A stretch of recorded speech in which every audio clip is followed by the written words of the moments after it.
அன்புக்கினிய ஆசிரியர் தோழமைகளை PGTRB அழகு 5ல தனிப்பாடல்கள் பகுதியில காலமேக புலவரின் பாடல்களை பார்த்துட்டு இருக்கோம். அந்த வகையில இன்றைய காணொலியில காலமேக புலவர் பாடிய பாடல் தொகுப்புல இருந்து 3வது பகுதியை பார்க்க இருக்கிறோம். பொதுவாகவே இரட்டுற மொழிதல் அப்படிங்கிறது ஒரு சொல் இரு பொருள்பட வருதல் இரட்டுற மொழிதல் அப்படிங்கிறது நமக்கு நல்லாவே தெரியும். இதுவரைக்கும் பார்த்த இந்த காலமேக புலவரோட 20 பாடல்களுமே ஒரு சொல் இரு பொருள்பட அமைந்ததான் நம்ம பார்த்தோம். ஒரு பாடல் 2 பொருளுக்கு எப்படி பொருத்தமாகுது அப்படின்னு சொல்லி. ஆனா விதிவிலக்காக இங்க ஒரு பாடல் கொடுத்திருக்காங்க பாருங்களேன். இது இருட்டுற மொழிதல்னு சொல்ல முடியாது. ஏன்னா ஒரு பாடல் 3 பொருளுக்கு பொருத்தமாகுது. ரொம்ப அதிசயமான அரிய பாடல் இந்த பாடல் அப்படின்னு நான் சொல்லுவேன். ஏன்னா இது மாதிரி ஒரு பாடல் 3 பொருளுக்கு பொருந்தது இது வரைக்கும் நான் படிச்சதில்லை. இதுதான் முதல் முறை. நீங்க யாராவது இந்த மாதிரியான பாடல் படிச்சிருந்தீங்கன்னா கொஞ்சம் கமெண்ட்ல சொல்லுங்க. நம்ம எல்லாருமே அதை தெரிஞ்சுக்கலாம். இந்த பாடல்ல வானவில்லையும் திருமாலையும் வெற்றிலைக்கும் பொருத்தத்தை காலமேக புலவர் ஒரே பாடல்ல சொல்றார். எவ்வளவு அழகான பாடல் பாருங்க. நீரில் உளவாள் வானிறம் பச்சையார் ஆற்றிருவாள் பாரில் பகை தீர்க்கும் பான்மையார் சாறுமனு பல்வினையை மாற்றுதலார் பாரில் பெரு வானவில் விண்டு நேர் வெற்றிலை அப்படிங்கிறாங்க. இந்த உலகத்தில் வானவில்லும் விண்டுங்கிறது திருமாலை சொல்றாங்க. வானவில்லும் திருமாலும் வெற்றிலையும் நேரானது அப்படின்னு சொல்லி பாடலோட இறுதியில சொல்றப்போ எந்த வகையில 3ம் பொருத்தமானது அப்படின்னு தனித்தனியா நம்ம பார்க்கலாம். முதல்ல பார்க்கறப்போ வானவில். நீரில் உளவாள் அப்படிங்கிறாங்க. வானவில் வானத்துல அந்த மேகத்துல இருக்கக்கூடிய நீர் திவலைகளாலதான் அந்த நிறப்பிரிகையினால அந்த வானவில் தோன்றும். மழை பொழிவதற்கு முன்பாக வானவில் தோன்றும் இல்லையா? அதனால வானவில் எங்க தோன்றும்னா நீரில் தோன்றுறது. நிறம் பச்சையால் அப்படிங்கிறாங்க. அடுத்த செய்தி, அதாவது வானவில்ல 7 நிறம் இருந்தாலும் முதன்மை நிறத்துல பச்சை நிறத்துக்கு ஒரு முக்கியமான இடம் இருக்கு. அதனால நிறம் பச்சையால். திருமால் அப்படிங்கிறாங்க. திருனா மேன்மை, சிறப்பு அப்படின்னு அர்த்தம். மழை பெய்வதற்கு மங்களமான அடையாளமாக வானவில் இருக்கு.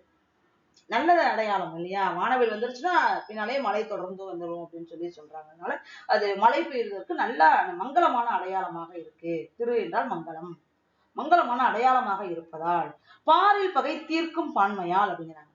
உலகத்தில் மழை பெய்ய செய்து வறுமை என்னும் பகையை தீர்ப்பதற்கு உதவக்கூடியதாக அந்த வானவில் இருக்குது. அதனால சாறுமன பல்வினையை மாற்றுதலால் அப்படியா மனிதர்கள் சம்பந்தமாக செய்யப்பட பலவேறு முயற்சிகளுக்கு காரணமா இருப்பது மழை. அந்த முயற்சி வெற்றி அடைவதற்கு காரணமாக இருப்பது அந்த மழைக்கு காரணமாக இருப்பது வானவில். அதனால இந்த செயல் இந்த சொற்கள் எல்லாமே வானவிலுக்கு பொருத்தமாயிருச்சு அப்படிங்கிறாங்க. அடுத்தது திருமாலுக்கு எப்படி பொருத்தமானுச்சு அப்படின்னு பாக்குறப்போ விந்து அப்படிங்கிறது திருமாலுக்கான பெயரா சொல்றாங்க. நீரில் உளவாள். திருமால் பார்க்கடல்ல தான் பள்ளி கொண்டிருப்பார், நீர்ல தான் இருப்பார். அடுத்து நீர்க்கே தெய்வமாவார். அந்த நீர் கடவுள் அப்படின்னு சொல்லி சொல்றாங்க. மலைக்கு கடவுளுக்கான வர்ணனுக்கும் தெய்வமானவர் அவர். நிறம் பச்சையால் அப்படிங்கிறப்போ பச்சை நிற மேனியை உடையவர் திருமால். திருவாள் அப்படின்னு அடுத்தவர் சொல்றப்போ திரு என்றால் திருமகள்னு அர்த்தம்.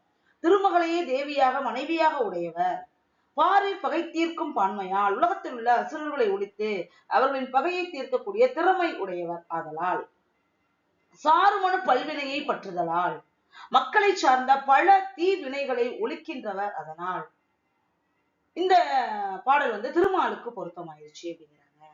அடுத்தது வெற்றிலைக்கு எப்படி பொருத்தமானுச்சு அப்படின்னு பாக்குறப்போ வெற்றிலைக்கு சொல்றப்போ நீரில் உளவாள்.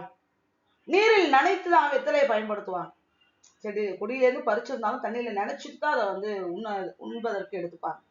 அப்ப நீரில் நினைத்து பயன்படுத்தப்படுவதால். நிறம் பச்சையால். வெற்றிலையோட நிறம் பச்சை நிறம் நம்ம எல்லாருக்குமே தெரியும். திருவாள் அப்படிங்கிறப்போ மங்கள விஷயத்துல மங்கள பொருளாக வெற்றிலை வைப்பாங்க. திருமணமா இருக்கட்டும், எந்த சுப நிகழ்ச்சியாக இருந்தாலும் இந்த வெற்றிலை அப்படிங்கிறதுக்கான முக்கியமான இடம் அங்க உண்டு. ஏன்னா அது மங்கள பொருளாக கருதப்படுறதுனால. பாரில் பகை தீர்க்கும் பான்மையால் அப்படிங்கிறாங்க. உலகத்துல இந்த நிறைய பேர் சண்டை போடுறப்போ சமாதானம் செய்வதற்கு என்ன பண்ணுவாங்கன்னா அந்த காலத்துல வெற்றிலை பாக்கை மாத்திக்கிட்டாங்கன்னா 2 பேருக்கும் உறவு சமாதானம் அப்படின்னு அர்த்தம். அதனால அந்த திருமண உறுதி செய்யறப்ப கூட அந்த வெற்றிலை பாக்கு மாற்றுதல் அப்படிங்கிற ஒரு வழக்கம் உண்டு. சமாதானத்திற்கு அடையாளமாக இருப்பதால். சாறுமனு பல்வினையை மாற்றுதலால் மக்களை சார்ந்த பல் நோயை போக்குவது. வினைனா நோய் அப்படின்னு ஒரு பொருளும் உண்டு. ஏன்னா வெற்றிலை என்பவர்களுக்கு இந்த பல் சொத்தை அந்த மாதிரியான பிரச்சனைகள் வராதான். அதனால மக்களை சார்ந்த பல் நோயை தீர்ப்பதனால். வில்விண்டு நேர் வெற்றிலை பாரீர். இந்த வானவில், விண்டு, திருமால், வெற்றிலை இது 3ம் நேரானதை பாருங்கள் அப்படின்னு சொல்லி ஒரே பாடல்ல 3 பொருளுக்குமான பொருத்தத்தையும் பாடுவதற்கு காளமேக புலவர் போன்ற ஒரு வித்வானால மட்டும்தான் முடியும் இல்லையா? இவ்வளவு பெரிய அறிவு ஞானம் அப்படின்னு இந்த பாடலை பார்க்கிறப்போ நமக்கு அப்படியே உண்மையிலே சொல்லப்போனா ஒரு பெருமிதமான உணர்வு ஏற்படுது காளமேக புலவரை நினைக்கிறப்போ. அடுத்த பாடல் பூசணிக்காய்க்கும் பரமசிவனுக்குமான பொருத்தத்தை இரட்டுற மொழிதல் பாங்கல தான் பாடுது. இங்க இரண்டு பொருள் தான். பூசணிக்காய்க்கும் பரமசிவனுக்குமான உறவு பொருத்தம் எப்படி இருக்குங்கிறப்போ, அடி நந்தி சேர்தலால் அகம் வெளுத்து கொடியும் ஒரு பக்கத்திற்கொண்டு வடிவுடைய மாசுணத்தை பூண்டு வளைத்தழும்பு பெற்றதனால் பூசணிக்காய் ஈசன் என போற்று, பூசணிக்காயும் ஈசனும் ஒன்று என போற்று அப்படிங்கிறாங்க. எப்படி பூசணிக்காய்க்கும் ஈசனுக்கும் பொருத்தம் அப்படின்னு பாக்குறோம். முதல்ல பூசணிக்காய்க்கான பொருத்தத்தை பார்த்தலாம். அடிநந்தி சேர்தலால் அப்படிங்கிறாங்க. பூசணிக்காயில அடிப்பகுதியில அந்த காம்பு இருக்குமா, நந்தி என்றால் காம்பு என்று அர்த்தம். அடியிற் காம்பை கொண்டதனால் ஆகம் வெளுத்து மேற்பாகம் முற்றிலும் வெண்மை நிறமுடையதாக இருக்கும் பூசணிக்காயோட இந்த மேற்பகுதி. கொடியும் ஒரு பக்கத்திற்கொண்டு, ஒரு பக்கத்தில் கொடி படர்ந்து இருக்குமா, கொடியும் ஒரு பக்கத்திற்கொண்டு. இந்த பூசணி வந்து கொடியில தான் காய்க்கும். வடிவுடைய மாசுணத்தை பூண்டு காயை கெடாது பாதுகாக்கிறதுக்காக மேல வந்து இந்த சாம்பல் பூசின மாதிரி இருக்கும். இந்த வெண் பூசணியில பார்த்தோம்னா ஒரு சாம்பல் படர்ந்த மாதிரி இருக்கும். அந்த சாம்பல் தான் வந்து அந்த காயை கெட்டு போகாம நீண்ட நாள் காக்கக்கூடியது. அதனால மாசுணத்தை பூண்டு வளைத்தழும்பு பெற்றதனால் அப்படிங்கிறாங்க. அது அந்த பூசணிக்காய் வந்து அந்த தரையில கிடைக்கும் இல்லையா, அந்த பொந்தோட அடையாளத்தை அது பெற்றிருக்கும். அது அந்த பள்ளமா இருந்துச்சு அப்படின்னா அந்த அந்த மேடு பள்ளத்துக்கு ஏற்ற மாதிரி அந்த பூசணியோட வடிவம் வந்து மாறி இருக்கும். தான் கிடக்கும் பொந்தின் அடையாளத்தை பெற்றிருப்பதனால் இது வந்து மாசுணத்தை பூண்டு வளைத்தழும்பு, வளைனா அந்த பள்ளம், இந்த நிலத்தோட அந்த மேடு பள்ளம் இது எல்லாமே அந்த பூசணிக்காயோட உடம்புல தழும்பு மாதிரி அப்படியே அந்த அந்த வடிவத்துக்கு வளர்ந்துருக்கும். அதனால இது வந்து பூசணிக்காய்க்கு பொருத்தம் அப்படிங்கிறாங்க. சரி, சிறப்பு. இப்ப சிவபெருமானுக்கு எப்படி பொருத்தமானுச்சு அப்படிங்கிறப்ப அடிநந்தி சேர்தலால் திருவடியை வந்து காளை வாகனம் நந்தி வந்து சிவபெருமானோட அடியிலேயே இருக்கும். இப்ப அடிநந்தி சேர்தலால் ஆகம் வெளுத்து அப்படிங்கிறப்போ, ஆகம் என்றால் உடல் பகுதி, மேல் தேகம், பூசிய திருநீற்றினால் திருமேனி வெளுக்கப்பட்டவனாக சிவபெருமான் இருக்கின்றான். கொடியும் ஒரு பக்கத்திற்கொண்டு அப்படிங்கிறப்போ, கொடி போன்ற உமையம்மையை தனது உடம்பில் இடபாகத்தை கொண்டவன் சிவபெருமான். வடிவுடைய மாசுணத்தை போன்று, பருத்த மாசுணம் என்பது பாம்புக்கு மாசுணம் ஒரு பேர் உண்டு. வடிவுடையன பெரிய பாம்பை அணியாக அணிந்திருப்பதனால் வளைத்தழும்பு பெற்றதனால் உமையம்மையின் வளையல் தழும்பு சிவபெருமான உமையம்மை அழுத்தமாக அணைத்து கொண்டதனால அவங்களோட வளையல் தழும்பு சிவபெருமானோட திருமேனியில இருக்குமா. அந்த வளைத்தழும்பு திருமேனியில் பதியப்பெற்றவராக இருப்பதனால் பூசணிக்காயும் சிவபெருமானும் ஒன்று என போற்று அப்படின்னு சொல்லி இரற்ற மொழிபாங்கல இந்த பாடலை காளமேகம் எழுதியிருக்கிறாரு. அடுத்த பாடல் 25வது பாடல். இந்த காணொலியில 23 மற்றும் 24 ஆகிய இரண்டு பாடல்களை நான் விடுத்திருக்கேன். காரணம் என்ன அப்படின்னா, அந்த பாடல் அந்த இரண்டு பாடல்களும் இரற்ற மொழிதல் அமைப்புல பாடியிருந்தாலும் பொதுவெளியில் பாடுவதற்கு உகந்த பாடலாக இல்லை அப்படிங்கிற ஒரே ஒரு காரணத்தினால அந்த இரண்டு பாடல்களையும் நான் விடுத்திருக்கேன். நண்பர்கள் வந்து தனிப்பாடல் நூல் தொகை திரட்ட அந்த நூல் கிடைச்சிச்சுன்னா அந்த இரண்டு பாடல்களையும் நீங்க தனியா படிச்சு அதை பொருளை தெரிஞ்சுக்கலாம். இனி வரக்கூடிய பாடல்கள் எல்லாமே எப்படி இருக்குன்னா, இரற்ற மொழிதல் பாங்குல அமைகிறத காட்டிலும் தனிப்பாடல்களாக இருக்கு. அது இறை வாழ்த்தாகவோ ஏதோ ஒரு செய்தியை சொல்வதாகவோ அமைஞ்சிருக்கு. இந்த பாடல வந்து சிவபெருமான் வாழ்த்து மாதிரியே ஒரு பாடல் அமைஞ்சிருக்கு. இங்க இந்த சிதம்பர தேவா அப்படிங்கிறது ஒவ்வொரு இடத்துலயும் அந்த சிதம்பர தேவாங்கிற சொல்லுக்கான பொருளை வெவ்வேறு மாதிரி பயன்படுத்துறாரு. இதை கிட்டத்தட்ட இரற்ற மொழிதல் அப்படிங்கிற மாதிரி சொல்ல முடியாட்டியும் கிட்டத்தட்ட அந்த பொருத்தம் வந்து அமையறதையும் நம்ம பார்க்க முடியுது. பாடலை பாருங்களேன். அரகர திருச்சிற்றம்பலவான அந்தர ரூப மகேச சிதம்பர தேவ சிதம்பர தேவ சிதம்பர தேவ சிதம்பர தேவனே என்கிறது இந்த பாடல். அதாவது சிவபெருமான வாழ்த்துறப்ப அரகர அப்படிங்கிறப்போ பாவங்களை, அறம் என்றால் பாவம், பாவங்களை அழிக்கின்றவனே, பாசத்தை ஒழிக்கின்றவனே. திருச்சிற்றம்பலவான அப்படிங்கிறப்ப வீடு தரக்கூடிய திருச்சிற்றம்பலமாகிய ஞான சபையில் வாழ்கின்ற இறைவனே. அந்தர ரூபனே அப்படிங்கிறப்ப உருவமற்ற வடிவை கொண்டவனே. மகேசனே என்றால் பெருமுதல்வனே. சிதம்பர தேவ அப்படிங்கிறப்ப சிதம்பரத்தில் வாழ்கின்ற தெய்வமே. அடுத்து சிதம்பர தேவங்கிறப்போ ஞான ஆடையை அணிந்த கடவுளே. அடுத்த சிதம்பர தேவங்கிறதுக்கான பொருள் ஞான ஆகாசத்தில் நடம் செய்பவனே.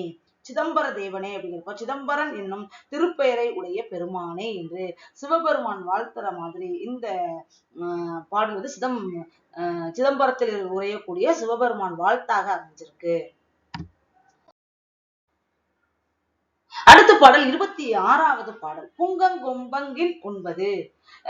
காளமேக புலவர் சொல்றாரு, அவங்களோட மடத்துக்கு வந்து 9 துண்டுகளாக வெட்டப்பட்ட பல்வேறு கிளைகளை எடுத்து வந்திருக்காங்க பல்வேறு காரணங்களுக்காக. அது எல்லாமே 9 இருந்ததா. என்னென்ன கொண்டு வந்திருக்காங்க அப்படின்னு பாக்குறப்ப, எங்கள் மடத்துக்கு கெரிக்கரும்பு வெட்டுவதற்கு புங்கங்கொம்பங்கின் 9, புளியங்கொம்பங்கின் 9, வெட்டி நறுக்கிய வெண்வேலம் கொம்பங்கின் 9. 3 வகை கொம்புகள் கொண்டு வந்திருக்காங்க. புங்கங்கொம்பு, புளியங்கொம்பு, வெள்ளை நிறத்தில் இருக்கக்கூடிய வேல மரத்து கொம்பு. இது எல்லாமே 9 கொண்டு வந்திருக்காங்க. எதற்காக அந்த 9 விறகுகள் கொண்டு வந்திருக்காங்க அப்படிங்கிறதான் நம்ம பார்க்க போறோம். எங்களது மடத்துக்கு வெட்டுதற்கு தரித்து பயன்படுத்தக்கூடிய எரிக்கரும்புனா விறகுக்காக அங்கும் இங்குமாக வெட்டி கொண்டு வரப்பட்ட புங்கங்கொம்புகள் 9 கொண்டு வரப்பட்டது. புங்க மரத்தின் கிளைகள் 9, அங்கு இங்கு புளிக்கொம்பு 9, இரு முனைகளிலும் வெட்டப்பட்ட புளிய மரத்தின் கட்டை 9, அங்கு இங்கு வெட்டி நறுக்கிய இரு முனைகளையும் தரித்து தயார் செய்த வெல்வேலம் கொம்பு 9, வெள்ளிய வேல மரத்தின் கொம்பு 9, இத்தனை வகையான விறகுகள் தேவைப்பட்டன அப்படின்னு சொல்லி இந்த பாடல்ல வந்து காளமேகம் எழுதுறாரு. ஒவ்வொரு கொம்பும் ஒவ்வொரு காரணத்துக்காக கொண்டு வரப்பட்டது அப்படிங்கறத இந்த பாடல் குறிப்பிடுது. அடுத்த பாடல் 27வது பாடல் எழுத்தாணி என்றெடுத்து சூரிக்கத்தி என்று முடித்தது. எழுத்தாணின்னு நினைச்சு எடுத்து அதுக்கு வந்து சூரிக்கத்தி ஆன கதை அப்படிங்கிற மாதிரி இந்த பாடல் கொடுத்திருக்காங்க. எழுத்தான் இது பெண் இது அணை முனி காதில் வலுத்தார் அணக்குதனை வாது கலைத்ததுவும் மாறன் கை விண்மான் காத்ததுவும் நன்றாகும் தீரமுள்ள சூரிக்கத்தி அப்படின்னு சொல்லி இந்த பாடல் அமைச்சிருக்கு. பாடலோட பொருள் பாருங்க. எழுத்து ஆண் இது பெண் இது. எழுத்துக்களுள் ஆண் எழுத்து இன்னது பெண் எழுத்து இன்னது என்று எழுத்துக்களே அந்த பாகுபாடு உண்டாம்.